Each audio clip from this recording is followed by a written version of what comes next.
Bueno, voy a partir yo. La verdad que esta iniciativa de hacer este trabajo juntos básicamente tiene que ver con mostrar las potencialidades que puede tener el modelo de negocio de Colib en nuestros territorios y para nuestras normativas y nuestras realidades.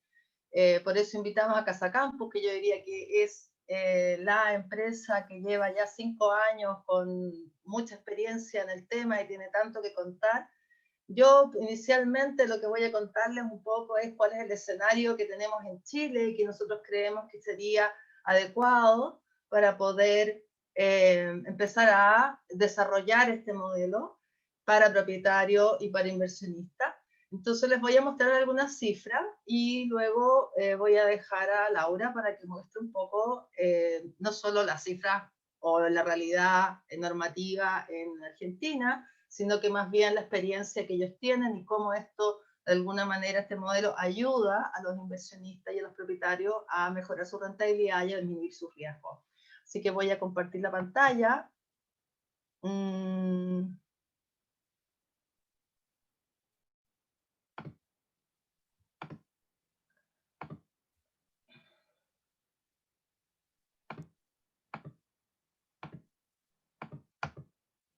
Ahí está en tu pantalla. Super. Ok.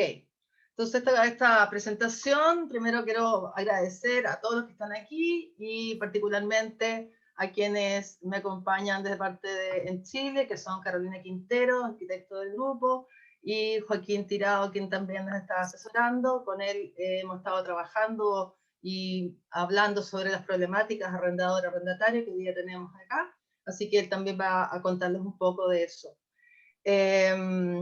Bueno, básicamente en Chile, al igual que en Argentina, se ha visto un incremento de los arrendatarios. Las datas indican que de un incremento de casi 350.000 hogares, entre 2015 y 2017, un 52% de ellos arrienda su vivienda. Esta razón arrendador-arrendatario ha ido cambiando en el tiempo. No está siendo tan alta como en países desarrollados como en Estados Unidos, por ejemplo, pero ya estamos alcanzando una razón de 60-40. Tenemos un gran margen para avanzar. Tenemos un mercado más o menos dimensionado antes de la pandemia de 8.000 millones de dólares al año. Ya van a ver después por qué hacemos este cálculo. Pero lo importante es que en términos de tasa de crecimiento, los hogares propietarios están aumentando un 1% por año desde 2009, mientras que la de los arrendatarios lo hacen un 5%, esto 5,7%, esta información del último censo de 2017. Ahora, ¿por qué han aumentado la cantidad de arrendatarios? Principalmente por el aumento del precio del suelo, que es una realidad en todo el mundo, lo que hace que los dividendos sean mayores que el canon de arriendo, sin considerar además la necesidad de tener un monto ahorrado al momento de comprar, lo cual con los salarios que existen hoy día no se hace posible para las nuevas personas, nuevas familias que están entrando al mercado. De alguna forma hay evidencia de que los precios de compra han subido casi un 100% y mientras en el arriendo solo han hecho un 50%. Por otra parte, ha surgido un segmento, no tan nuevo, pero últimamente con mucha fuerza, que se llaman los inversionistas hormigas, que son los que compran para arrendar, o inversionistas de retail.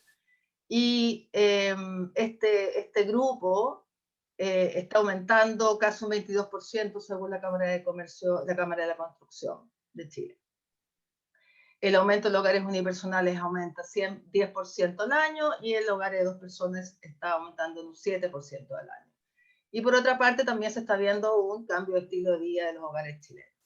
Al ver esta realidad, los inversionistas institucionales y los desarrolladores están mirando el mercado de los edificios multifamilia. Eso es una realidad que en Chile hay muchos edificios que están, y en base a esa información vamos a dar algunos datos. Entonces son departamentos que están exclusivamente dedicados a la renta. Ahora, ¿quiénes son esos nuevos arrendatarios? Un 42% de los arrendatarios serían jóvenes menores de 35 años, con un 33% de ellos tendría ingresos superiores a los $2.400 mensuales. Un 23% de los hogares corresponde a personas entre 25 y 45 años, y un 29% de ese segmento con ingresos superiores a los $2.700 al año. Muchos de ellos profesionales, nóminas digitales, con profesiones que están rentando bastante. Por otra parte, el movimiento migratorio desde el resto de Latinoamérica, al menos a Chile y al parecer también a Argentina, por lo que hemos conversado con Laura, también estaría siendo un segmento que está arrendando mucho, y además han considerado mejores pagadores principalmente por su calidad de migratoria. Algunos indicadores al año 2019-2020.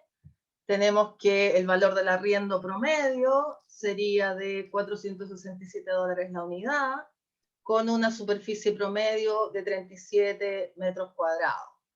Ocupación promedio 97%, y ahí esos números de proyectos que se muestran ahí serían los proyectos de edificios multifamilia, de ahí esa información, por lo tanto se acota eso, pero más o menos nos puede dar una señal de cuál es el movimiento, la evolución del mercado. El inversionista hormiga son personas que buscan financiamiento para comprar una cantidad reducida de propietarios que en su mayoría serán destinadas al arriendo. El objetivo sería mejorar su pensión, aumentar su patrimonio o rentabilizar su renta actual. 38% de las personas que compran departamentos hoy día lo hacen con fin de arrendarlos, y estas personas, el 70% es menor de 44 años. Por lo tanto, son solteros, aprovechan este periodo en que ellos pueden tal vez seguir viviendo con la familia o vivir más barato para poder invertir en estas propiedades y empezar a incrementar su patrimonio. Y ahí es donde les digo yo de que la Cámara de la Construcción de Chile ha establecido este segmento de inversionista hormiga como uno de aquellos donde están destinando las nuevas construcciones. Ahora, ¿cuál es la clave de la rentabilidad inmobiliaria? Es una buena administración para mantener la estabilidad de la renta y la disminución del riesgo, y la relación con los arrendatarios. Esto ha sido fundamental, sobre todo en estos temas, en estos últimos tiempos de pandemia, donde los arrendatarios muchas veces han visto disminuir sus ingresos y por lo tanto han solicitado disminuir el monto de los arriendos. Muchas veces algunos no han podido pagar, y ahí la relación del operador del multifamilia, sigo hablando de ese segmento, que es donde está más establecido esta relación a nivel profesionalizado, han tenido que cultivar esta relación más especialmente para poder mantener a los arrendatarios que de alguna manera ven en esto un shock temporal más que permanente. Ahora, con todo esto, tenemos entonces un mercado arrendador-arrendatario que se incrementa, y una normativa que, y se lo dejo a Joaquín, no sé si está habilitado para hablar, para que cuente un poco cómo se ve este mercado desde el punto de vista normativo, qué es lo que está pasando en Chile, al menos con este mercado, esta normativa que es bastante pro arrendatario. Así que te dejo a ti, Juan. Perfecto. Bueno, en primer lugar, saludo a todos los asistentes. Gracias por su asistencia, por interesar en este nuevo sistema de negocio, en el cual es bastante bueno en atención a los problemas que se genera con la renta tradicional. Bueno, el gran riesgo de los propietarios, de los inversionistas que compran un inmueble para arrendarlo, es que les toque un arrendatario que no pague la renta, lo cual es bastante normal. Y esto no solamente genera un perjuicio en voy a dejar de percibir la renta del arrendamiento, porque hay un patrón en común. Generalmente, aquellos arrendatarios que no pagan la renta también dejan de pagar los servicios básicos, el agua, la luz, el gas, y si están dentro de un régimen de copropiedad inmobiliaria, también dejan de pagar los gastos comunes. Entonces, esto no solamente le genera un perjuicio en la ganancia de esta renta, sino también todos los meses le va generando una deuda al propietario, porque al fin y al cabo, quien debe cumplir con la obligación de pagar estos servicios básicos, por lo menos en Chile, es el propietario, y también los gastos comunes es el propietario. Entonces, al fin y al cabo, uno genera una gran deuda, deja una propiedad con una gran deuda, y quien tiene que hacerse cargo es el inversionista. Pues bien, ¿cuál vendría siendo la solución? En nuestro sistema, voy a hablar del sistema chileno, tenemos la ley de arrendamiento de periodo urbano. Esta ley, lamentablemente, es pro arrendatario en el sentido que establece una serie de derechos irrenunciables y de formalidades para ponerle término al contrato. No voy a entrar a hablar sobre esos temas porque escaparía de lo que es esta conversación, sino netamente a hablar de los beneficios de lo que vendría siendo el co-living.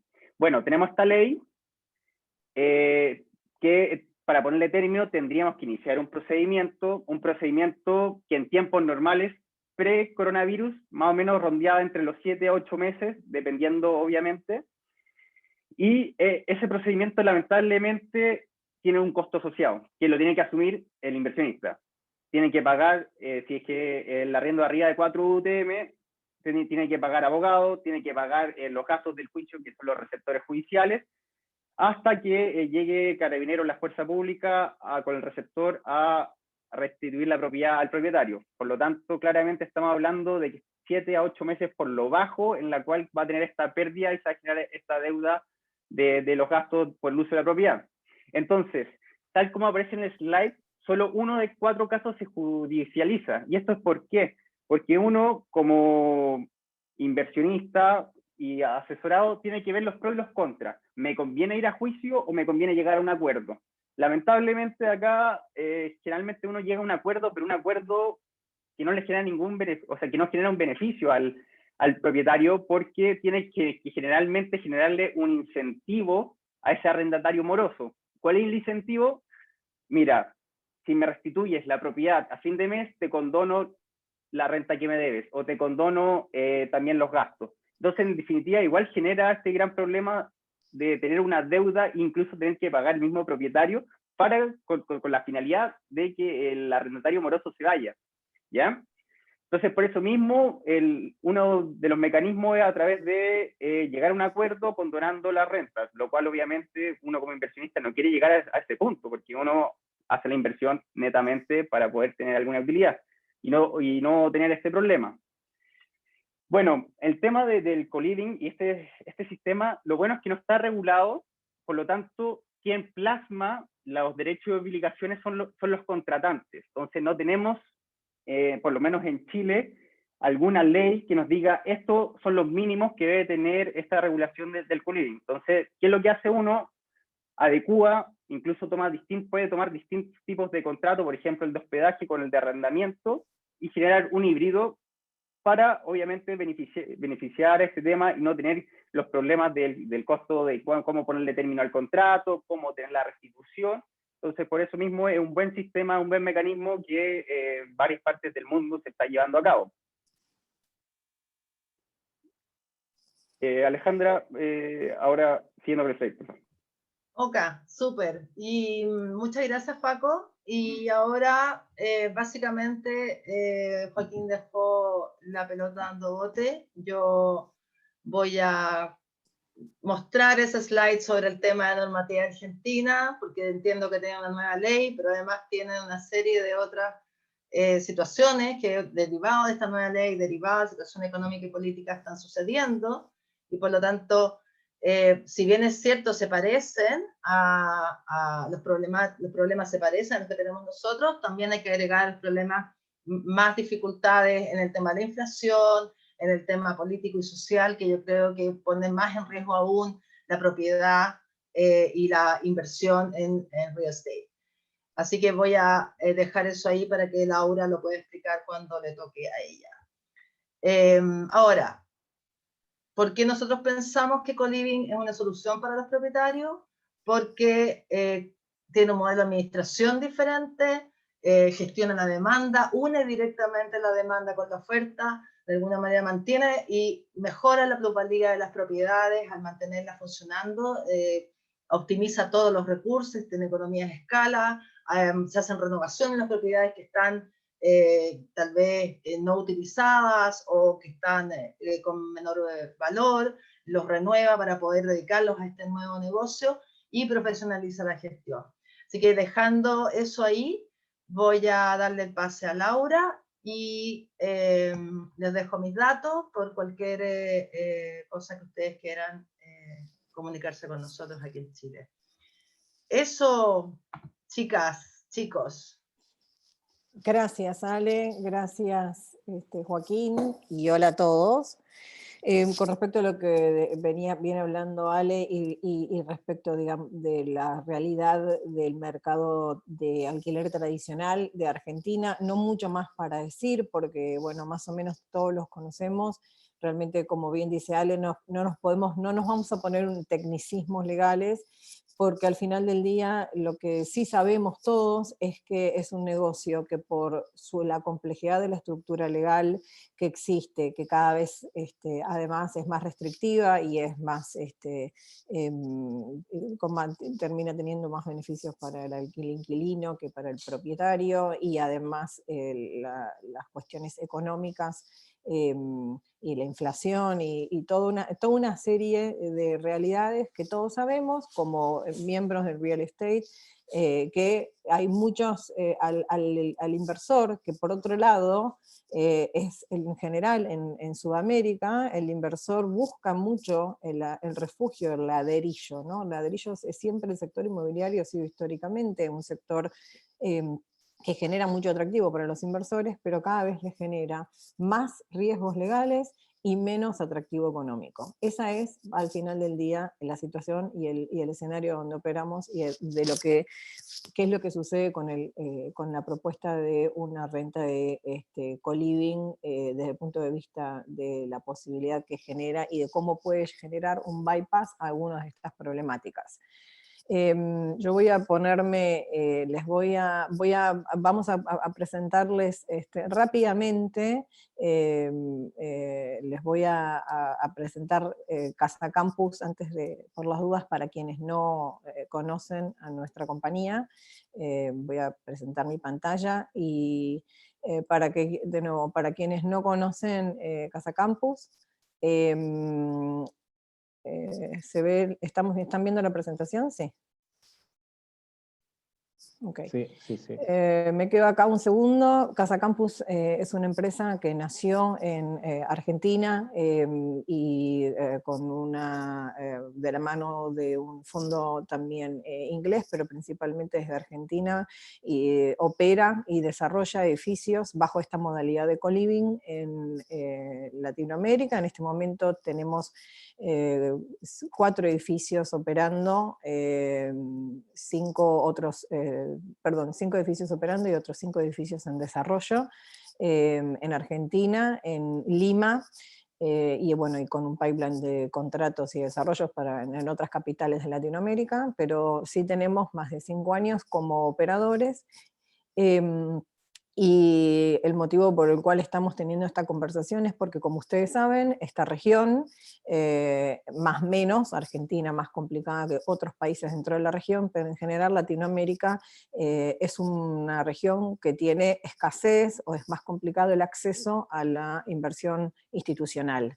En Estados Unidos, en otros mercados, el desarrollo de los edificios bajo esta modalidad se fondea en muchos casos con inversores institucionales que se hacen cargo del desarrollo, pero no es, siendo que para algunas economías eso no es de tan fácil acceso, empezamos a pensar en la posibilidad de ir con este inversor retail o inversor hormiga, y pensar en un modelo a donde podíamos además no solamente facilitar el financiamiento del desarrollo de los edificios, sino también generar una oportunidad para esos inversores. Entonces, de eso vamos a hablar hoy, cómo está estructurado el negocio, cuáles son los beneficios y qué ofrecen, y el porqué del negocio en sí mismo.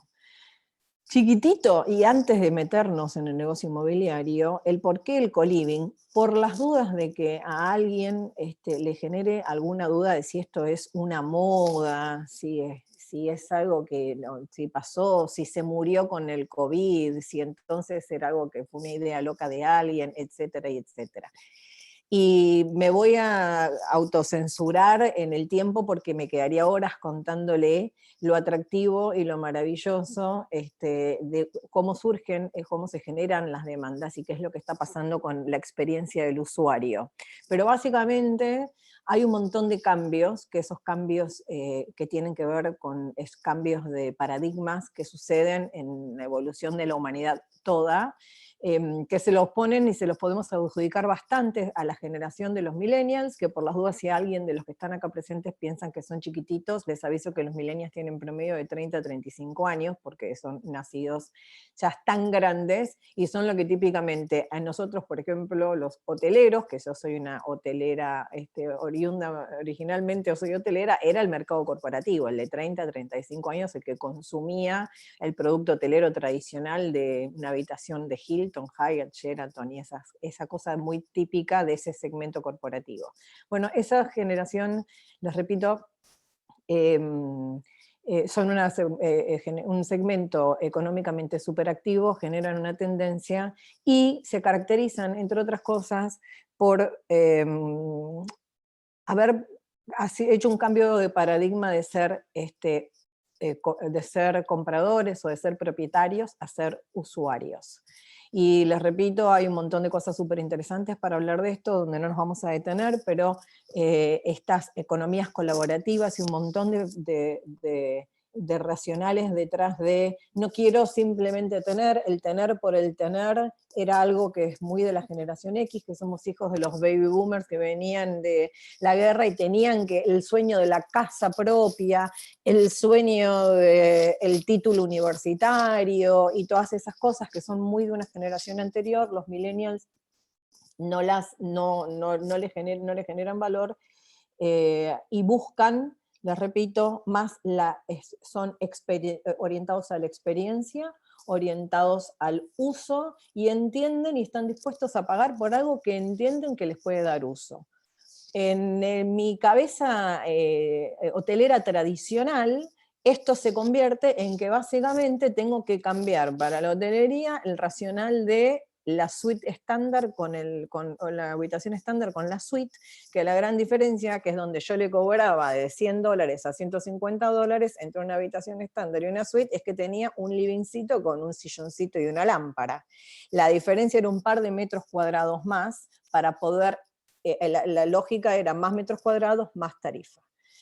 Esa lógica se rompió en gran parte, es una lógica a donde la tarifa no está por encima de los metros cuadrados, la tarifa está si me das una experiencia mejor. Dame 18 metros cuadrados en un subsuelo, pero que ese subsuelo esté súper diseñado, en un edificio súper bien ubicado, canchero, donde la gente que está dentro del edificio es gente que yo quiero conocer, que me trae algo que me gusta, con una súper internet y súper wifi, y no necesitas darme 40 metros cuadrados, me puedes dar 18 y te voy a pagar los $150 igual. Cuando entramos en esa lógica, que es estos cambios que generan estas nuevas necesidades, si lo ponemos en términos de inversores de real estate, es, espera un cachito, porque la lógica del real estate es yo tengo que construir y desarrollar más metros cuadrados para cobrar más, y esta es una lógica donde yo puedo en menos metros cuadrados tener la misma tarifa, rentabilidad, y ahí empezamos a hablar de dónde empieza a ser, dónde está la lógica o alguna de las lógicas del negocio del co-living para el inversor inmobiliario, ¿sí? Para entender, ese es el negocio como negocio en sí mismo, perdón. Ese es el negocio, uno de los principales motivos de desarrollo de co-living, ¿no? Desde el punto de vista de los cambios de paradigma y qué es lo que tiene para ofrecer para este segmento creciente. La pregunta es, ok, ¿y yo que soy un comprador, o ustedes, si hay muchos brokers, entiendo, en nuestra audiencia de hoy, y tengo un cliente que quiere comprar para invertir? Está espantado por toda la situación del alquiler tradicional que veníamos hablando, ok, ya sabemos que no es muy atractivo hoy por todo lo que hablamos, pero ¿qué tiene, cómo hace? Que no sé qué tiene que hacerse un co-living. ¿Cómo hace para meterse en este negocio del co-living? ¿Qué es lo ¿a qué lo invitamos a ese inversor retail, a ese tipo que tiene 50, 70, 80, 100 mil dólares para invertir y que busca generar una renta y a no alto riesgo? Ok. En el modelo que estructuró Casa Campus para América Latina, que es como se han desarrollado los edificios de Argentina y de Perú, nosotros lo que hacemos es conformamos un pool de renta que tiene todo el edificio. Casa Campus tiene la administración completa del inmueble, porque es importante esa parte para que la lógica funcione desde el punto de vista de la experiencia del usuario que les comentaba hace un minuto. Ese inmueble lo administra Casa Campus, pero tiene propietarios individuales de cada unidad funcional, que compra el inversor una unidad funcional completa, con título a su nombre, no compra un share de nada, no compra acciones, no compra un crowdfunding, no compra nada. Compra un título, una habitación, una unidad funcional completa adentro de un edificio que tiene otras unidades funcionales completas, con espacios que típicamente nosotros intervenimos y diseñamos para ser utilizados como áreas de co-living que hacen a la experiencia en general de quienes viven en el edificio, pero que ok, si todo esto sale mal, si usted, señorita María Laura, y toda esta gente está loca y esto del co-living no funciona, ¿y qué pasa? En el peor de los casos, tenés una unidad funcional completamente equipada a tu nombre y ese edificio se transforma fácilmente en un edificio. Entonces la salida, que es una de las grandes preguntas de cualquier inversor, es una salida garantizada, es una salida muy segura también, que es en el peor de los escenarios de que esto no funcione. ¿Sí? Eso se lo garantizaste. Ok, una vez que el señor tiene su unidad, lo tiene todo, ¿qué hace? Le da al operador simplemente la gestión de su inmueble y el operador administra ese inmueble adentro, su unidad funcional, adentro de un pool al que le genera una ocupación, se ocupa de gestionar la demanda, hacer revenue management, del mantenimiento, del check-in, el check-out, todo lo que se necesita para poder operar y gestionar y hacer estos alquileres que son típicamente alquileres temporarios con distintas estadías, que ahora les vamos a contar un poco más cómo hacemos eso, pero bueno, básicamente nosotros nos ocupamos absolutamente todo y trimestralmente, en nuestro caso, se hace una distribución de reportes de gestión, donde se comparten los gastos y ingresos, etcétera, y se le dice, señor propietario, este es su liquidación de este trimestre respecto de la operación de los últimos 3 meses. Y así el ciclo cada 3 meses. Y para empezar, o sea, eso es lo que hacemos nosotros como operador y así es como funciona. Entonces cada edificio tiene una comunidad, una cantidad de inversores a la que nosotros representamos y le generamos sus ingresos, administramos sus ingresos. Esa es una renta inmobiliaria administrada, que es el modelo que nosotros proponemos. ¿Qué hace el administrador?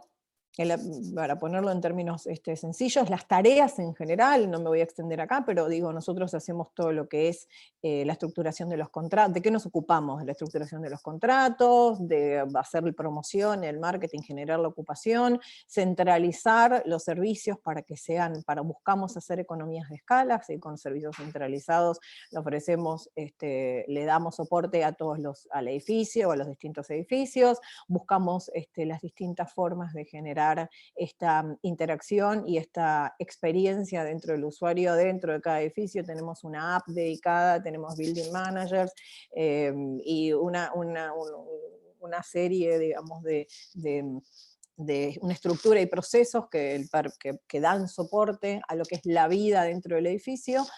Hace poco nos encontramos con alguien que era un broker que venía a haber trabajado en una empresa que se había dedicado a los alquileres temporarios. Y entonces nos contaba que, claro, el alquiler temporario es algo que está medio a mitad de camino entre el alquiler tradicional, que típicamente está en mano de las inmobiliarias, y no sé, la hotelería, ¿no? O la hospitalidad, que son hoteleros. Esto queda medio en el medio, porque un hotelero presta muchos más servicios de lo que se le presta a un alquiler temporario, y una inmobiliaria inmobiliaria tradicional no se ocupa tanto de ellos. Entonces esto queda a mitad de camino y no hay muchos profesionales que entiendan cómo se hace, qué es lo que se hace, y muchísimo menos cómo se hace de manera optimizada. Eso es la experiencia de los 6 años de operar estos edificios con esta modalidad que Casa Campus tiene en el mercado.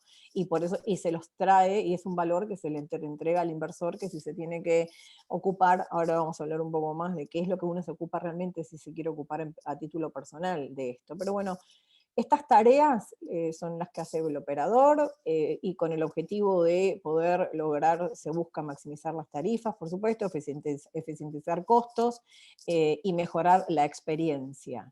Desde el punto de vista de esto que yo lo pongo teóricamente, desde el punto de vista de la renta o de la rentabilidad de la operación, el negocio está en manejar quirúrgicamente qué es lo que hay que maximizar y qué es lo que hay que minimizar, que bueno, les repito, este es el core business de nuestro negocio como operador. Y esto es lo que cualquier buen operador en general en una industria de hospitalidad busca hacer. Solo que en este caso particularmente estamos hablando de hacer esto en el marco de estos edificios, con el marco de los alquileres temporarios, en edificios que además tienen esta propuesta que responde a una demanda a nivel mundial, que es la de la experiencia, que es lo que el co-living tiene, que no tienen otros productos de hospitalidad tradicional.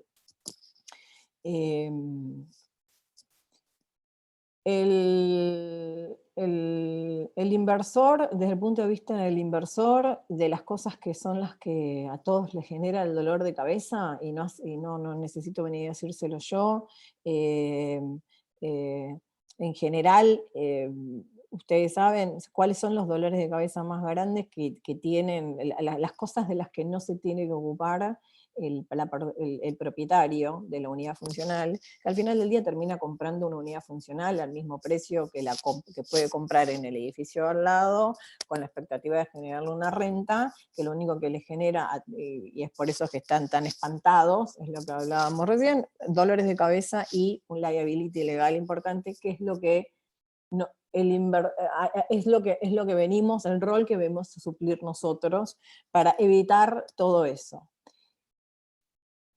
Yo acá tengo este gráfico que espero, si hay alguna pregunta en el medio de este gráfico que yo voy a tratar de explicarles para pasarle la palabra entonces a Juan Ignacio, que les explique un poquito más exactamente el modelo operativo, pero desde el punto de vista de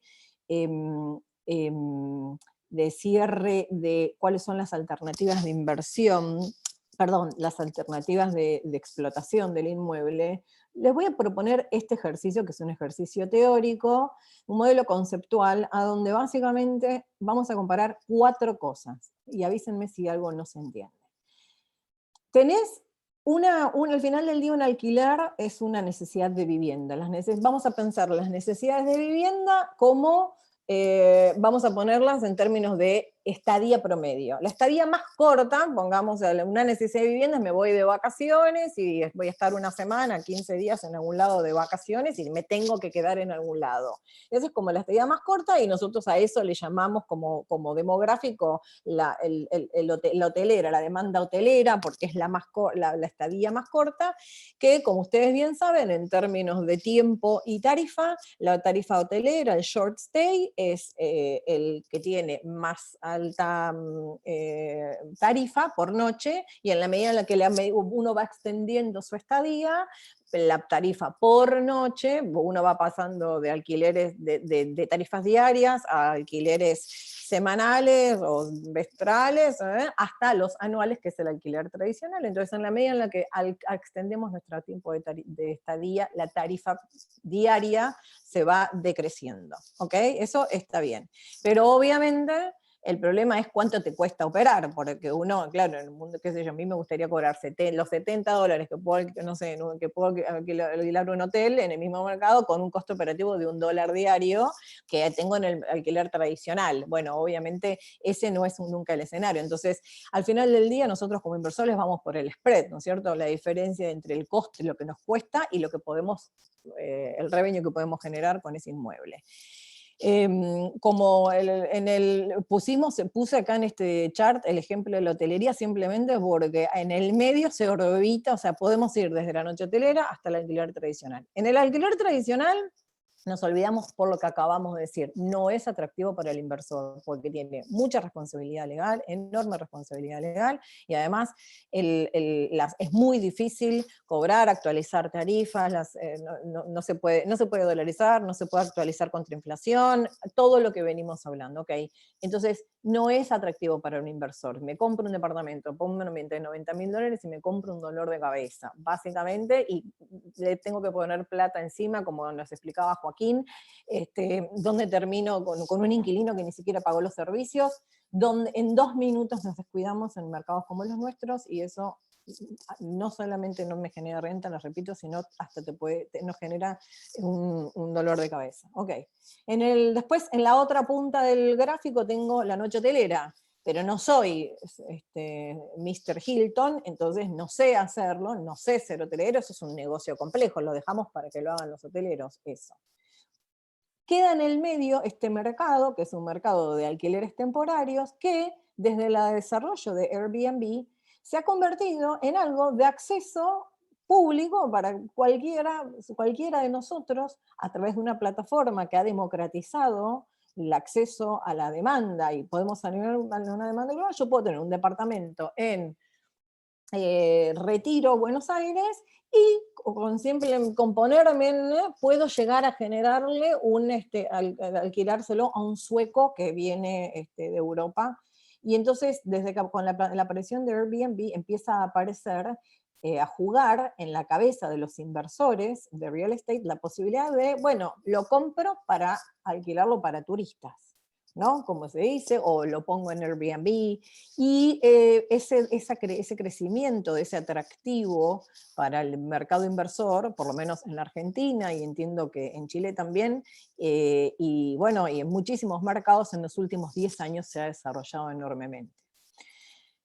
Y ahí decís, bueno, les repito, no sé, en Buenos Aires les puedo decir típicamente, ya les digo, son números genéricos, pero vos un departamento que le sacás $300 en alquiler tradicional, le podés sacar $2.000 si está bien equipado, si te presta todos los servicios, si está bien ubicado, si tiene, ok, lo podés hacer.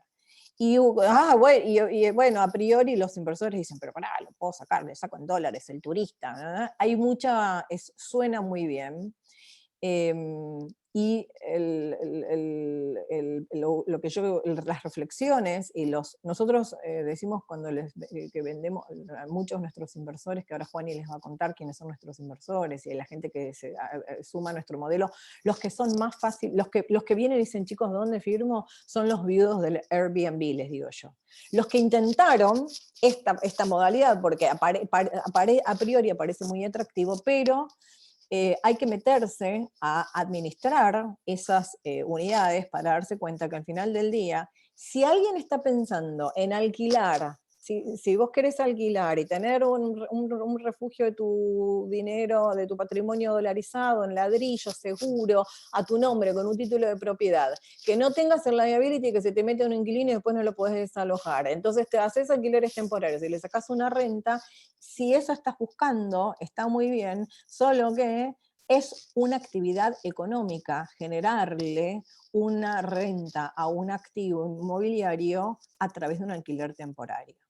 Porque son otros 20 pesos, como se decía mi abuelo, hacerlo de esta manera. Porque cuando te quisiste acordar, te tenés que te tenés que ocupar, y le tenés que poner lo que se conoce el FF&E, tenés que ponerle todo el amoblamiento, tenés que amoblarlo, tenés que equiparlo, le tenés que ponerle, tenés que hacer el check-in, lo tenés que publicar, le tenés que pagar a Airbnb sus fees, porque lo tenés que estar contestando todas las preguntas, sacándole buenas fotos, poniéndole el alfajorcito, la expreso, viendo a cuánto le está alquilando el otro que tienen ahí, contestando las 200 preguntas que te hacen antes de generar, tener toda tu plataforma y estar en cumplimiento y en compliance con lo que te pide Airbnb para poder ser un buen anfitrión, asegurar de que esos reviews no caigan.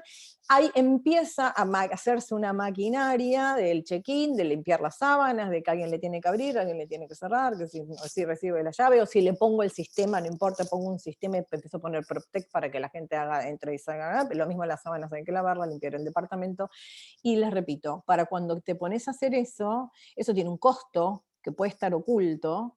Entonces, cuando uno piensa, ok, yo le saco $1.500 por mes a mi departamento, ese costo oculto de la operación, de generarle esa ocupación, es lo que nosotros queremos visibilizar en este momento para poder, ok, y entonces, para entender que la renta neta operativa que te puede generar, que le genera al propietario, que bien pensado, pensó en salirse del alquiler tradicional y hacer alquileres temporarios, le falta, hay que entender bien esta parte, porque si entendemos esta parte, entonces me pongo a escuchar, ¿y vos qué me dijiste?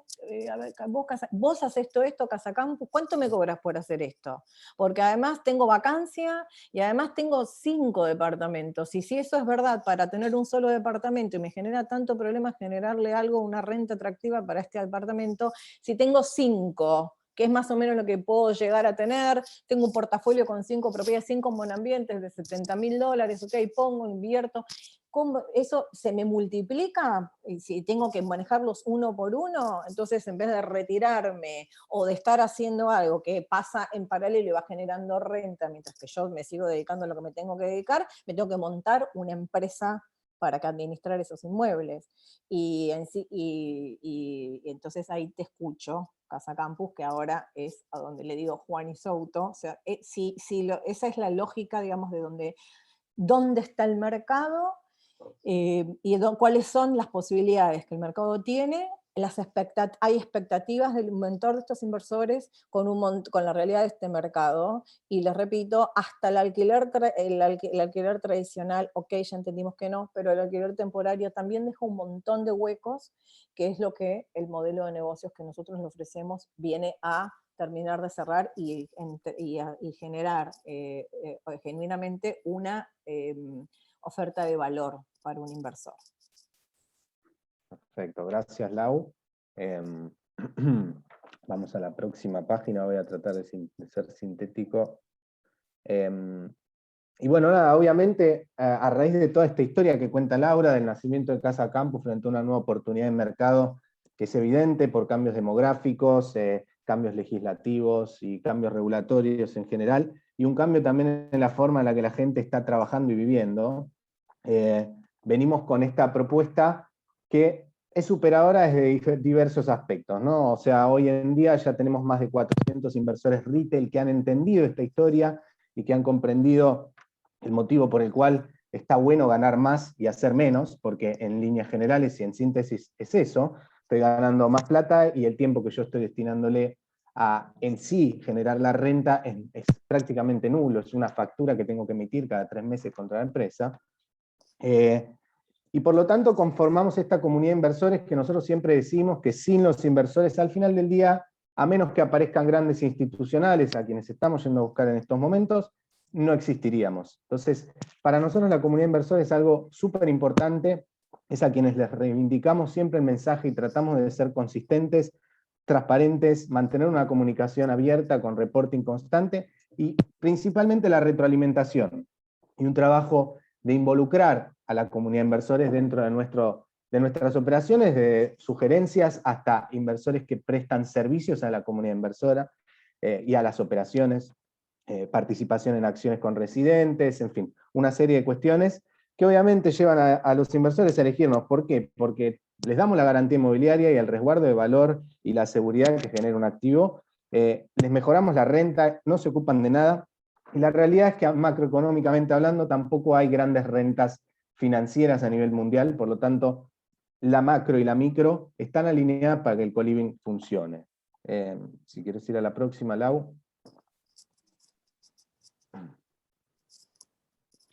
La gran pregunta, entiendo yo, que surge es cómo es que Casa Campus gana más, por qué ganan más, por qué generan más renta, ¿no? Digo, está ok, Lau, estás compartiendo WhatsApp también. Sí, no, Así que, pero ahí, perdón, estás te ahí digo. en Coli, ahí estás. Perfecto. Que básicamente, nada, es, ok, ¿por qué te tengo que creer que vas a generar más renta? Y un poco lo mencionaba Lau antes, nosotros trabajamos en la maximización de los ingresos y en la reducción de costos. Haciendo un poco un doble clic en lo que es maximización de ingresos, el motivo por el cual nosotros generamos mayores resultados y facturación es porque trabajamos con una importante diversidad de demandas. Hoy en día hay 3 hasta 4 podrían mencionarse, que es el turismo, los estudiantes, los corporativos y el nómada digital. Turismo lo conocen, estudiantes lo conocen, corporativos son empresas que traen gente y mueven gente alrededor del mundo y hoy se hospedan en hoteles. Nosotros traemos una propuesta superadora desde un punto de vista del precio, les cobramos sensiblemente menos, entre un 40 y un 50% menos, y estos nómades digitales que definitivamente son la esencia del co-living, que es esta gente que vive donde haya internet, básicamente. Pueden vivir en Buenos Aires, pueden vivir en Santiago, pueden vivir en Bali, donde sea que haya una conexión a Wi-Fi, ellos pueden trabajar, y son un poco el core, si se quiere, o nuestro corazón, ¿no? Obviamente con esta variedad de demandas, se maximiza la tarifa promedio, se maximiza el nivel de ocupación, y a través de las crisis, y particularmente destacamos este ejemplo que atravesamos el año pasado, logramos mantener un porcentaje de ocupación por encima del 80%, durante todo el año de pandemia más duro, ¿no? Obviamente hoy ya está sensiblemente mayor ese valor, y si lo comparamos con la hotelería del año pasado, hotelería en grandes porcentajes ha llegado a un 0% de ocupación y han cerrado un montón de hoteles. Así que esta posibilidad de atacar a un montón de mercados con un mismo producto es el verdadero valor agregado que nos permite maximizar la facturación. Obviamente a esto se le suma un operador centralizado que puede maximizar la renta ofreciendo un servicio y una solución simple, segura y sociable. Esos son como 3 pilares nuestros. Simple porque alquilan y pagan una sola factura. No es que llego al país, no conozco a nadie y no sé cómo pagar las expensas ni Edenor ni los servicios de luz, de agua en Chile, como sea que se llamen, sino que acá tengo un operador que se encarga de todo, que me recibe y me genera una comunidad. Es decir, si no conozco a nadie, a los 15 días ser turista se transforma en algo aburrido. Por lo tanto, nosotros generamos amigos, por eso es simple, por eso es sociable y seguro, porque obviamente trabajamos con sistemas de seguridad y con puntualmente seguridad en cada uno de los edificios, que el que más lo valora obviamente es el estudiante y particularmente el padre del estudiante. Podemos seguir al próximo. Esto haciendo un doble clic más en lo que son ingresos, y esta es una herramienta que voy a mencionarla rápidamente, se llama Revenue Management, por ahí muchos la conocen, pero es una herramienta que utilizan las grandes cadenas hoteleras, todas las aerolíneas del mundo, y es básicamente el manejo inteligente del inventario, si se quiere. No voy a vender todo al alquiler largo porque es el que menos plata me deja, voy a guardar un porcentaje a pesar de que tenga vacancia, porque estas unidades las puedo alquilar al alquiler corto y generar un ingreso sensiblemente mayor. Acá lo que pueden ver a la derecha es básicamente cómo nos comportamos teóricamente y en algunos casos prácticamente también en distintos periodos del año. Es decir, esta variedad de públicos nos permite acoplarnos al ciclo o a la estacionalidad que tiene el nivel de demanda en cada uno de los públicos y mantener siempre un buen nivel estable de ocupación. El periodo, cuando hay más actividad, los alquileres más cortos suelen reducirse, en periodo vacacional, lógicamente, los alquileres más cortos aumentan. Por lo tanto, esta herramienta de Revenue Management nos permite maximizar tarifa promedio y nuevamente maximizar los niveles de ocupación con respecto a las tarifas que cobro. Vamos a ir al próximo. Hablando de principales indicadores, y por ahí cerrando ya lo que tiene que ver el por qué Casa Campus genera más renta, ya les hablé de la parte de ingresos, tenemos un producto superador, a tarifas competitivas, como pueden ver acá, la tarifa mensual promedio o semestral promedio, buscamos salir al precio de mercado, a lo sumo un markup de un 10, un 15%. ¿Por qué? Y porque obviamente tengo la limpieza, tengo el mantenimiento, tengo el building manager, la comunidad, todo un valor agregado que gran parte de nuestro público lo valora verdaderamente y está dispuesta a pagar por ese plus. Y como les mencionaba, cuando competimos con los alquileres cortos, salimos en un promedio entre un 40 y un 50% por debajo de la tarifa hotelera. Los hoteleros nos van a venir a buscar en cualquier momento, porque esto es dumping prácticamente, pero más allá de eso, lo que varía en algún punto es el nivel de servicio. Obviamente un hotel presta un nivel de servicio muy superior, porque tienen 5 recepcionistas, un concierge, un manager, limpieza diaria, desayuno y demás. Todo eso nosotros lo anulamos, y que genera obviamente un ahorro en costos sensiblemente importante, ¿no? o grande en comparación con lo que es el ingreso y la estructura de costos de un hotelero. Entonces, ingresos más altos, una estructura de costos mucho más ligera, mucho más liviana y adaptada a las necesidades de hoy. Airbnb prácticamente no tiene costos, si lo piensan, en comparación con un hotel, y sí en comparación con un tradicional. Entonces, al tener un operador centralizado que trabaja con la economía de escala del edificio y alquila 100 departamentos y no uno solo, como sería el caso de un inversor que alquila en Airbnb, se generan economías de escala importantes, y se generan estos ahorros en costos muy sensibles que hacen que al final del día, en primer lugar, el costo operativo esté más cerca del 40 que del 50%. Para que tengan una noción, un hotel puede estar gastando un 70 o un 75% de lo que les ingresa. Y un punto de equilibrio muy bajo, un 25% de ocupación cubre en gran parte todos los costos operativos. En la hotelería este número puede ser el doble, hasta un poco más. Entonces, estos son los principales motivos por los cuales Casa Campus genera una renta mayor. Es simple, no hay nada, no es rocket science, como dicen, no hay nada raro ni mágico detrás, es mejor manejo del inventario, maximizando los niveles de tarifa a una variedad de demandas importante, economía de escala y reducción de costos. Podemos ir al próximo, Lau. Este es un ejemplo que la verdad no quisiera meterme muy en detalle, pero básicamente expone, nosotros nos comparamos siempre con la renta neta del alquiler tradicional en todas las ciudades en donde vamos. Renta neta, y esto lo menciono rápido, una charla de café muy común es: yo mi alquiler lo cobro 30.000 pesos, 25.000 pesos, o lo que sea en valores, en pesos chilenos, entre 2 personas, ¿no? La realidad es que ese valor que le entra al tipo todos los meses no contempla todos los costos, y estamos hablando de alquiler tradicional acá nuevamente, sumando a todas las cuestiones negativas que ya venían hablando antes.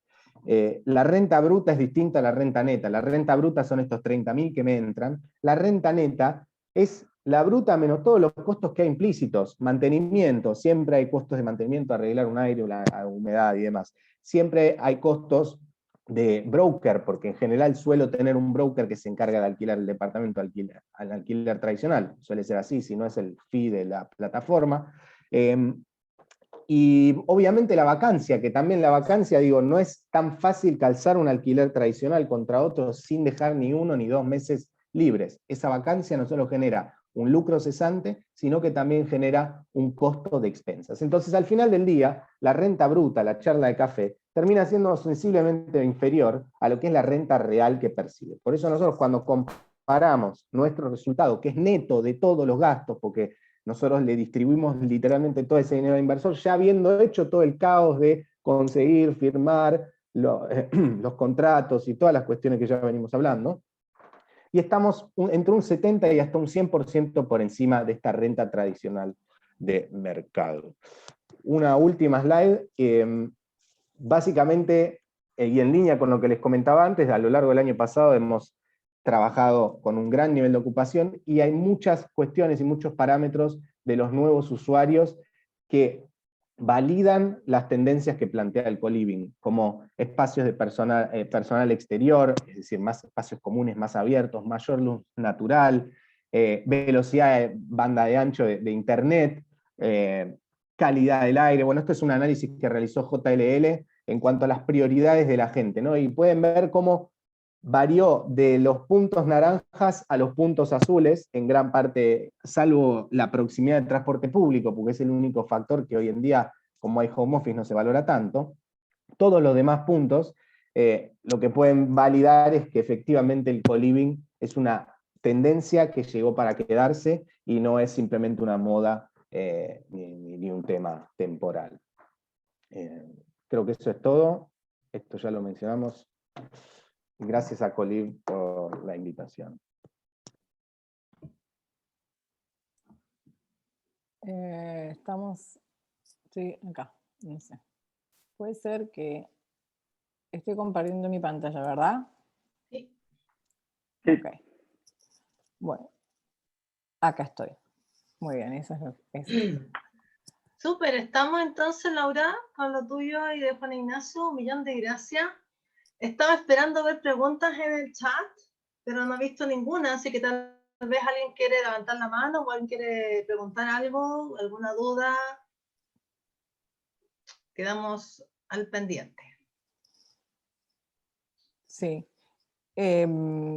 Nosotros, o sea, hay de todo lo que estuvimos hablando, ¿no es cierto, Ale? Desde la realidad de los propietarios en general y de la búsqueda del mercado inversor, hasta el detalle de la explotación, de los paradigmas y del detalle de la explotación de los edificios, de todo podemos interiorizarnos, pero por eso la idea es que está bueno que en este momento la modalidad que ofrece este Colib, como ven, es una modalidad donde todos podemos abrir nuestros micrófonos y preguntar y hacer este debate. Nosotros creímos, siempre nos manejamos como una especie, entendemos que esto también es una mini comunidad, cada vez que uno se junta, hay un interés común entre todos los que estamos acá, y la idea de esta segunda parte del encuentro es hacerlo de manera, les repito, abierta y poder, de todo lo que dijimos, a cada uno le puede generar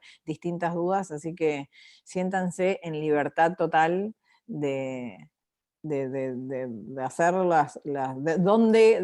todo lo que hemos hablado les gustaría o quisieran tener algún dato adicional o alguna pregunta o algo que no haya quedado claro o que no haga sentido, porque hemos dicho de todo. Parece que no. Clarísimo. Claro. Sí, ¿no? Sí, no sé cómo es. Sí, Joaquín tenía unas dudas ayer que a lo mejor podría representar algún chileno respecto del modelo, tal vez podría hacerla, Joaquín. ¿Cuál de cómo funciona el modelo propiamente tal? Bueno, tal como lo explicó Laura, está clarísimo de que, bueno, existen dos funciones, cómo vendría siendo la inversión en real estate, que es, uno compra la unidad, que este es el sistema del co-living, lo cual obviamente uno es propietario, puede utilizarlo, puede arrendarlo, y bueno, lo entrega a estos operadores para que lo administren. O la otra es mediante acciones, lo cual obviamente no es recomendable porque no eres dueño de esa unidad en particular, sino que eres dueño del negocio. Entonces eso es bastante variable, por eso Laura lo explicó muy bien, muy detallado, de que uno es dueño de esa unidad. Sí, y algo que, hablando de eso, que también a veces genera el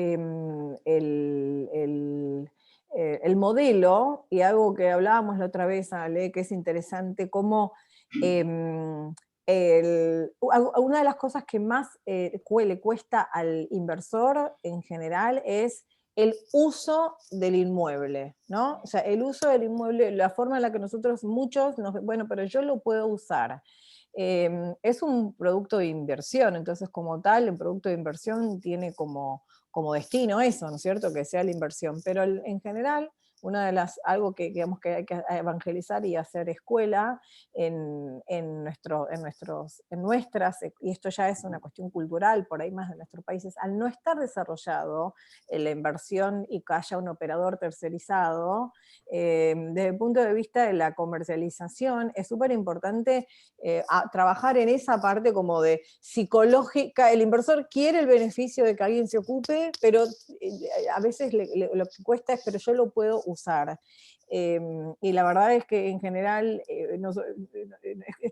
siempre nuestro CEO una vez dijo un ejemplo muy gracioso, que dijo, es como quien se compra un taxi para generar renta, invierte, compra un taxi, y si un día tiene que ir al cine, en vez de agarrar cualquier taxi, quiere irse en su propio taxi, ¿no? Es como, sería una cosa así, tener un departamento de estos para para poder utilizarlo, el chiste es que esto participe el pool y tienen que participar del pool. Lo mismo, todos los inversores tienen dentro del contrato una cantidad de noches, entre los beneficios que tienen los inversores, tienen una cantidad de noches, no necesariamente en su unidad, pero sí en su edificio, que están incluidas, digamos, como un paquete de beneficios, tienen unas noches incluidas, y también la posibilidad de, eventualmente, si alguien quiere, por ejemplo, como hablaba Juan Ignacio, que un demográfico bastante interesante son los padres de los estudiantes, que los chicos vengan a estudiar, los chicos viven en el edificio por un tiempo, mientras que esos hijos necesitan usar el edificio, y después el departamento queda dentro e ingresa al pool para renta. Oye, Lau, ahí nos llegaron preguntas, así que, Ajá. a Sí, ver, ahí las estaba viendo, Ale, si te parece las respondo. dale. Creo que, bueno, Diego Duje está preguntando cuál es el fee de Casa Campus a los inversores. Casa Campus trabaja con honorarios con el mismo esquema que la hotelería, busca un honorario sobre el ingreso y un honorario sobre el resultado neto. ¿Y esto por qué? Para cobrar lo más alto posible y ocupar el edificio lo más alto, todo lo que se pueda, es decir, facturar mucho, y tener una estructura de costos reducida. Entonces estamos alineados al ingreso y al resultado neto. En cuanto a los porcentajes, puede variar en algunas cuestiones dependiendo del tipo de activo del país y demás, así que no quisiera decirte un número que después quede en el aire, pero más o menos esa es la lógica. Respecto a la pregunta de Daniel Soria, que habla de el cambio de hoteles a co-living, efectivamente, Daniel, el año pasado hicimos una campaña muy fuerte de reconversión hotelera, en donde armamos todo un paper que explicaba por qué era una oportunidad transformarse en co-living para los hoteles. El gran desafío ahí es lograr que el hotelero o que un inversor externo transforme las unidades de habitación, los departamentos, las habitaciones en departamentos, perdón, básicamente incorporando una pequeña cocina en cada una, que no supera el 3-4% del valor del activo, la inversión, pero como el año pasado fue duro para todos, y más aún para los hoteleros, ha sido difícil aún dar ese paso. De todas maneras, tenemos un montón de hoteles analizados, seguimos analizando nuevos, y es parte de nuestra estrategia transformar la hotelería en co-living, definitivamente. Algo para mencionar, para adicionar ahí un dato súper interesante, por cierto, porque la conversión hotelera, de la conversión de algunas propiedades, y quiero hacer un parate y contarles algo que es bastante interesante, que va más allá del distress financiero del COVID para la hotelería en general, ¿no?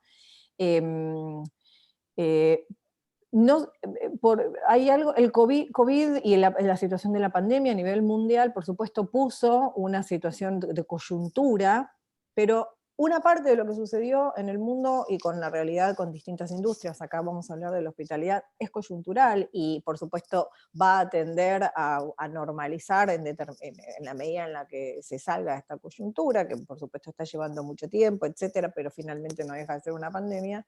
Pero otras cosas que todos lo sabemos, eran tendencias, eran recursos existentes que con la aparición de esta pandemia cambiaron y se instalan, y hay que pensar el futuro con un cambio que, salida de la coyuntura, lo mismo el futuro, no va a ser lo mismo que estaba sucediendo anteriormente. En este marco, el build to rent y el incremento de las necesidades de viviendas y de espacios de vivienda que tengan que puedan tener la posibilidad de ser flexibles y de tener estadías intermedias. Como decía hoy Juan Ignacio, que decía, bueno, básicamente si tenés internet, el digital nomad, pénsenlo, el digital nomad existía, era un nicho que existía, no era que no vino a inventarse con la pandemia, existía, pero pasó de ser un nicho de algunos que trabajaban y que podían tener un trabajo que podían hacer en algún lado donde tuvieran internet, a todos nosotros, o sea, no todos nosotros entendimos que podemos trabajar y podemos realizar nuestras actividades sin estar instalados en una oficina. Con lo cual, más allá del distrés económico o financiero en el que entraron algunos hoteles, muchas propiedades entienden que existe un demográfico creciente en los alquileres temporarios de mediano plazo, porque el mercado desde el punto de vista de marketing, si lo estudias, el mercado es creciente. Entonces, algunas propiedades, lo que va a terminar pasando con el mercado hotelero en general, es que algunas propiedades van a salirse de la industria turística y del short stay, definitivamente, y se van a ingresar a esta industria a la que ya miraban de reojo, porque era una industria que iba creciendo antes de COVID. Me parece súper importante hablar de eso, porque a veces uno dice, no, pero bueno, ¿qué vas a hacer? ¿Vas a salir de la hotelería? Como si, y después vuelve COVID. Hay un negocio que es atractivo para los inversores y para los dueños de los activos, que es un negocio que, sí, que va a quedar y que es una demanda que existe y puede... iba a tener un demográfico propio con proyecciones de ocupación bastante atractivas para diversificar a ese tipo de explotaciones, ¿no? para los propietarios. Oye, Lau, tenemos varias preguntas respecto de cuáles fueron las acciones realizadas durante la pandemia, qué pasa si no pagan los arrendatarios, cómo echamos a la gente que no paga. No sé si tal vez pudiéramos ocupar una pura respuesta para todo aquello. También, sí, respecto a las acciones realizadas en la pandemia, fue sencillo desde un punto de vista de que, como les contaba, hay varios públicos.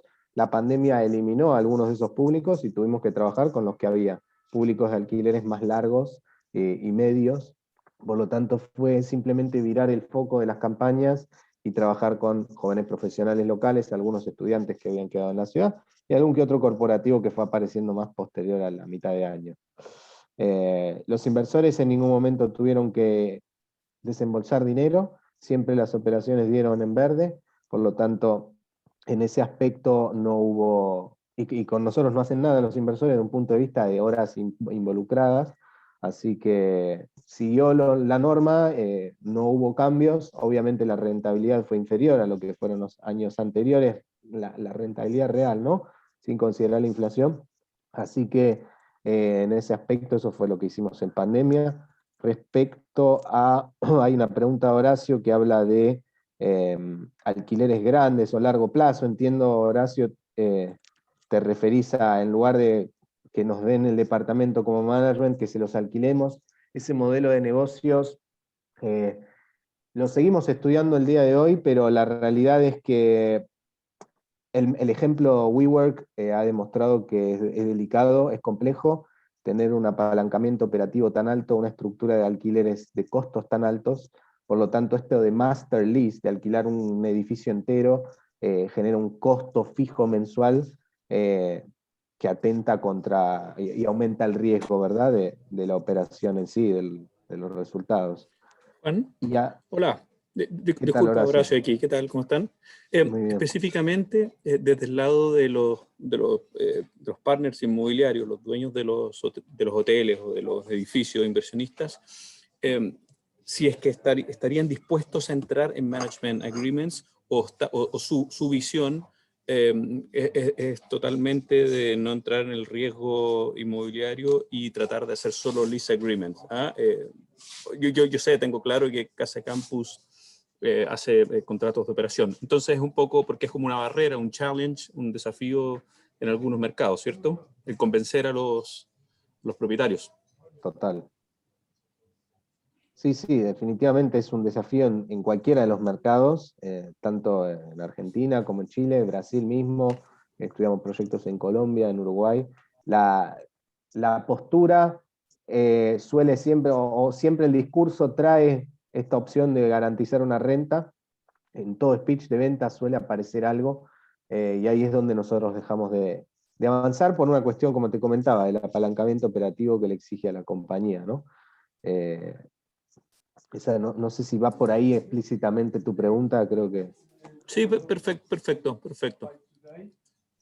Gracias. Voy a cambiar porque hay una pregunta que habla de la diferencia entre el edificio residencial multifamily y el co-living, lo cual me parece súper interesante porque de hecho nuestros amigos de co-liv han hecho todo un artículo que se llama Co-living, que básicamente cultiva o de alguna manera explica que no son lo mismo y hay que tener mucho cuidado porque por lo menos en Chile ya están apareciendo muchas, ni siquiera que son residencias multifamilias, sino que son edificios de departamentos, de unidades muy pequeñas y que llaman a inversionistas a invertir y le ponen co-living.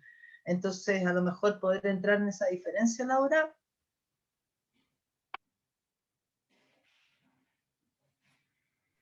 Estás en mute, Lau. Perdón. Es una delgada línea, exactamente, la de dónde está, y nosotros hemos hecho unos cuantos ejercicios de, ¿viste? Pero entonces es un hostel, pero es un hotel, pero es un hostel, pero es un departamento, pero es un multifamily, es un apart hotel. En la Argentina hay una categoría que se llama apart hotel también, y el co-living absorbe un poquito de cada uno de esos productos, pero no termina de ser ninguno de todos ellos y se constituye como tal, y hay algo dentro del co-living que tiene como que transversalmente el producto está dirigido a la experiencia en el edificio completo. Y empieza con el diseño del edificio en sí mismo, y hay algunas pequeñas como sutilezas que pasan desde el diseño, de la forma en la que se administra y lo que se ofrece, que es una vida con comunidad, no en comunidad, que nosotros lo aclaramos mucho porque la vida en comunidad, eso es más de los 60s y de los hippies. Esto no es vida en comunidad, pero sí una vida con comunidad, que es bastante difícil, y que está esa comunidad que contiene ofrecida no solamente desde la app que administra, que te ofrece un concierge service y de lo que se te ofrece, sino desde la forma en la que está diseñado integralmente el edificio, que repito, es un concepto novedoso y diferente, y no, aunque tiene ciertos elementos de otros proyectos inmobiliarios que se conocen y de otras explotaciones de hospitalidad que se conocen, el co-living se instala en un demográfico y en un segmento que no existía como solución y como tal hasta esta conceptualización, y por eso es que es una industria en sí misma.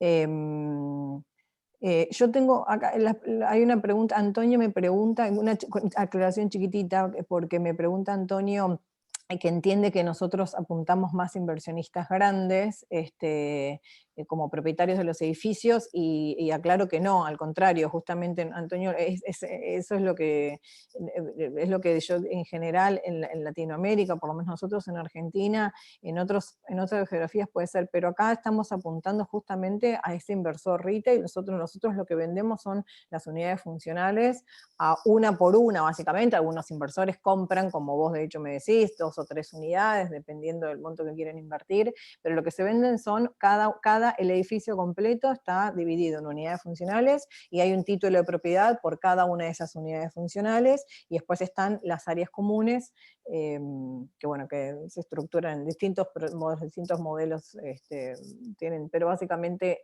la comercialización y el desarrollo del negocio apunta a la comercialización de cada una de esas unidades funcionales a inversores individuales. Ok, vamos a hacer la última pregunta y vamos a dar por terminado nuestro meetup de hoy, y tiene que ver con las tecnologías que se están ocupando en la operación cotidiana y que por lo tanto son lo que hace que nos permitan reducir los costos de administración, ¿cierto? Ajá. Se nos fue Javier Roquero de Salto, que creo que no está, que podríamos haberle dado la palabra, pero a lo mejor ustedes que ya están adentro pueden contar un poco qué están ocupando. Bien, ¿querés que la responda, Lau, respecto de las tecnologías integradas? Dale. Nada, creo que la palabra, Lau la mencionó, TechProp, o PropTech, básicamente es uno de los pilares de cualquiera de todos nuestros edificios, particularmente de los nuevos de aquí en adelante. Tienen que ver con tecnologías integradas desde distintos ángulos, ¿no? Desde lo que tiene que ver con accesos, entradas y salidas, tanto al edificio como a las unidades funcionales, así como también los espacios comunes, tecnología para comunicación interna entre los residentes con esta app interna que tenemos como Casa Campus, que genera le brinda una herramienta muy útil a la comunidad para comunicarse entre sí y con el operador, con la persona de mantenimiento, de limpieza, billing manager, recepción de paquetes y cuestiones.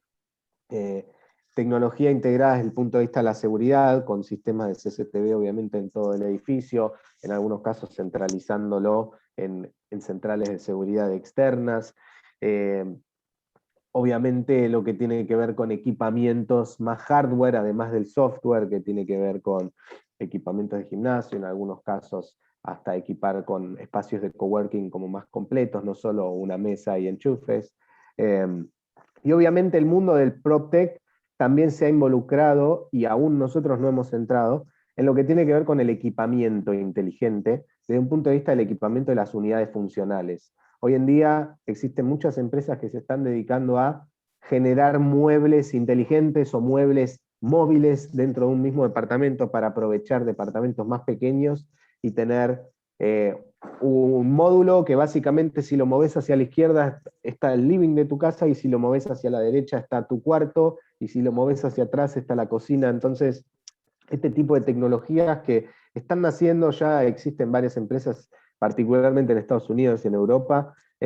Nosotros todavía no hemos involucrado, o no hemos incorporado, mejor dicho, módulos concretos de este tipo, pero sí sé que existen, los hemos estudiado y también forman parte de la evolución hacia un PropTech world, si se quiere.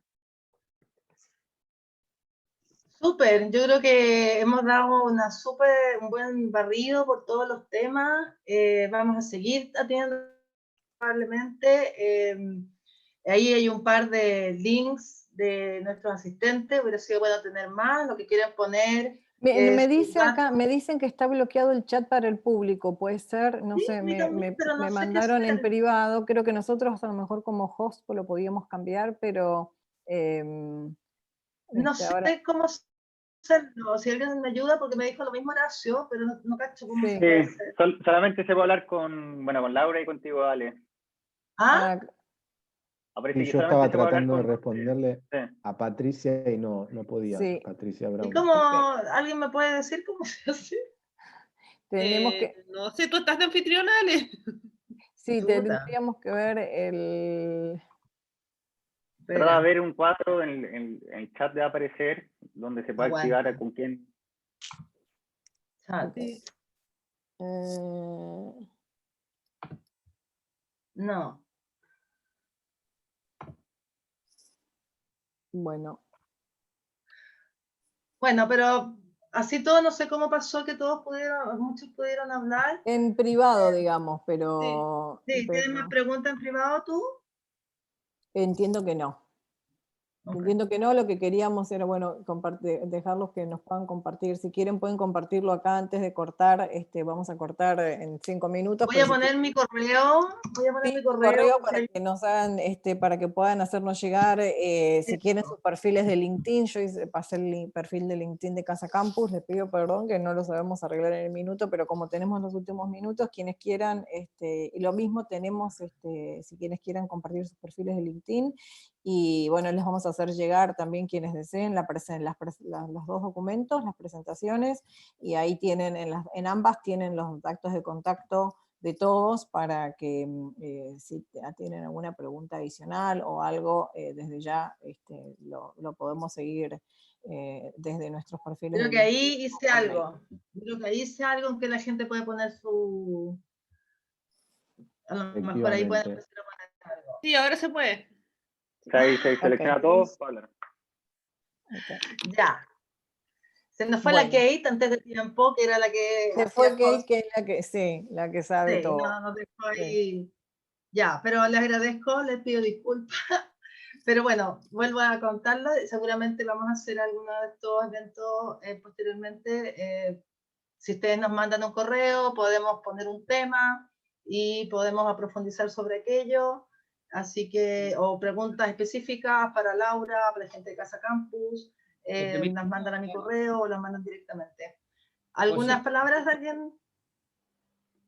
¿Puedo hacer una consulta? Sí, Antonio, claro. Sí, perdón. Que yo hice la consulta en el chat, que en realidad te llegaba a ti directamente, Laura, soy Antonio. Sí. Mi pregunta apuntaba en el tema de los multifamily, a que en realidad los clientes de ustedes, digamos, por lo que entendí, digamos, de la actividad del negocio de Casa Campo o de la propuesta de valor que tiene, pareciera que apunta a que los clientes de ustedes son los dueños de estos edificios que son completamente residenciales, que acá en Chile se llaman multifamily, y quizás no inversionistas como yo, por ejemplo, que tengo 2 o 3 departamentos en un edificio, 2 o 3 en otro, 2 o 3 en otro. Esa es la pregunta que yo hacía, digamos, si realmente los clientes, Sí, los clientes. cuando se trata con ustedes, al parecer son más bien los que son propietarios del edificio completo, y no clientes. No necesariamente, Antonio. De hecho, eso es lo que quería entender. En el caso de Argentina, de hecho, los edificios tienen todos inversores independientes. Cada departamento tiene un inversor individual. Fue nuestra manera de desarrollar en Argentina. Conseguir un grupo de inversores para comprar un terreno y desarrollar vendiendo unidades funcionales a inversores hormigas.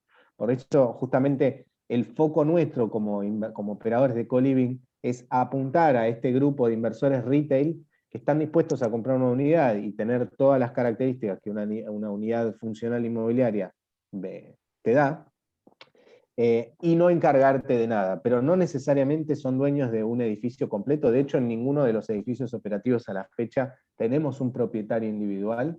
Sí tenemos, obviamente, inversores que tienen más de un departamento, tendrán 2, 3 dentro del mismo edificio, pero está hecho para inversores individuales, inversores hormiga o inversores retail. Está bien, te entiendo, pero lo que tú planteas es una lógica ex ante, que se hace un desarrollo inmobiliario que viene ya con este producto, entre comillas, embedded, digamos, de alguna forma que se vende con esta lógica que las unidades después se van a comercializar, o ofrecen esa posibilidad, digamos, de comercializarla vía Casa Campus. Lo que estoy diciendo es una situación ex post. Alguien que en este momento tiene en Chile 2, 3 departamentos en 3, 4, 5 edificios. Claro, entiendo tu pregunta, entiendo. Lógica en ese caso, digamos, a eso voy. Entiendo, me queda clarísimo. Mira, en ese sentido, gran parte de nuestro valor agregado es la economía de escala, y la economía de escala se genera cuando todos los departamentos están en el mismo edificio. No hacemos no tomamos departamentos distribuidos en la ciudad como si hace por ahí una inmobiliaria tradicional. Trabajamos con edificios completos.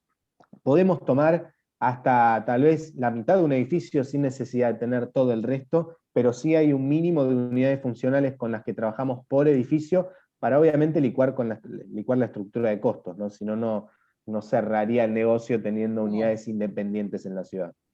Claro, pero que está sí, buena la pregunta, está buena. Entiendo, digamos, por eso quería aclararlo, digamos. Está bueno, está bueno. Oye, Juan Ignacio, una pregunta.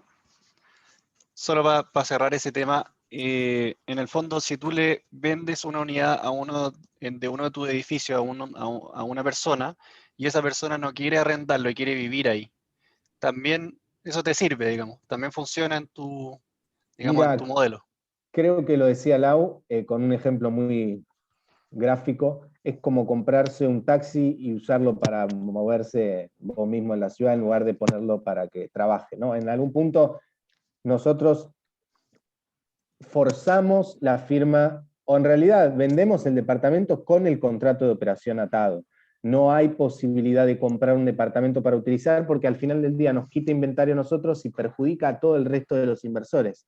Pues se pierde economía de escala, se pierde masa crítica, ¿no? Entonces, en ese aspecto, lo que sí tenemos son beneficios para inversores que pueden utilizar la unidad un X periodo de tiempo cada año, pero no firmamos ventas sin un contrato de operación.